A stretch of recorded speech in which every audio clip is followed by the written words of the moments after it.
रावल रतन सिंह की मृत्यु के बाद चित्तौड़ में रावल शाखा का अंत हो जाता है और अमीर सिसोदिया चित्तौड़ पर अधिकार कर पुनः गुहिल वंश की स्थापना करता है। इसके साथ ही मेवाड़ के शासक सिसोदिया कहलाने लगे, क्योंकि राणा अमीर का दादा लक्ष्मण सिसोदा गांव का जागीरदार था, जो अलाउद्दीन के विरुद्ध लड़ते हुए वीरगति को प्राप्त हो गए थे। जैन व्यापारी जिज्जा द्वारा स्थापित कीर्ति स्तंभ के प्रशस्ति में अमीर सिसोदिया को विषम घाटी पंचानन की उपाधि दी गई है। कुंभा द्वारा रचित रसिक प्रिया में राणा हमीर को वीर राजा कहा गया है। राणा हमीर ने सुल्तान महमूद तुगलक को सिंगोली के युद्ध में पराजित किया था।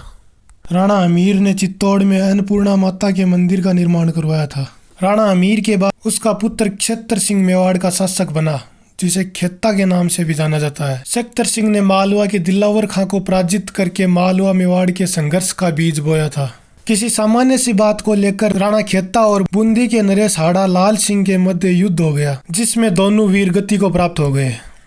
राणा खेता के बाद उसका पुत्र राणा लाखा 1382 में मेवाड़ का शासक बना। राणा लाखा के समय उदयपुर के जावर की खानों में चांदी का खनन होने लगा था, इससे मेवाड़ की आर्थिक स्थिति में बहुत सुधार हुआ।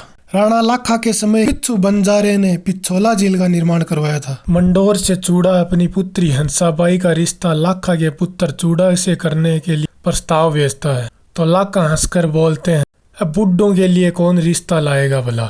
ये सुनकर लाखा का पुत्र चूड़ा रणमल से कहता है, आप अपनी बहन का विवाह मेरे पिता के साथ कर दीजिए। इस पर रणमल ने एक शर्त रखी कि मेवाड़ का शासक आगे चलकर हंसाबाई का पुत्र ही बने।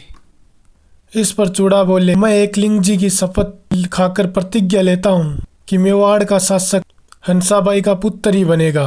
इसलिए चूड़ा को मेवाड़ का विषम पितामह कहा जाता है। फिर जब लाखा का पुत्र मोक्कल शासक बना तो चूड़ा को उसका संरक्षक बनाया गया। पुरानी रंजिश के चलते महाराणा लाखा ने कसम खाई थी कि मैं जब तक बूंदी के तारागढ़ को जीत नहीं लूंगा मैं भोजन ग्रहण नहीं करूंगा।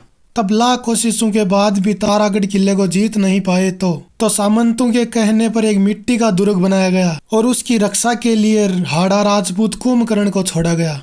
कुंभकर्ण से कहा गया कि जब महाराणा आए तो हथियार डाल देना। कुंभकर्ण ने कहा, मैं हाड़ा राजपूत हूँ, मैं दुर्ग की रक्षा करूंगा। और कुंभकर्ण मिट्टी के दुर्ग के लिए लड़ते हुए वीरगति को प्राप्त हो गए थे। लाखा के दरबार में जोठिंग भट्ट और धनेश्वर भट्ट नामक दो प्रसिद्ध संस्कृत विद्वान निवास करते थे।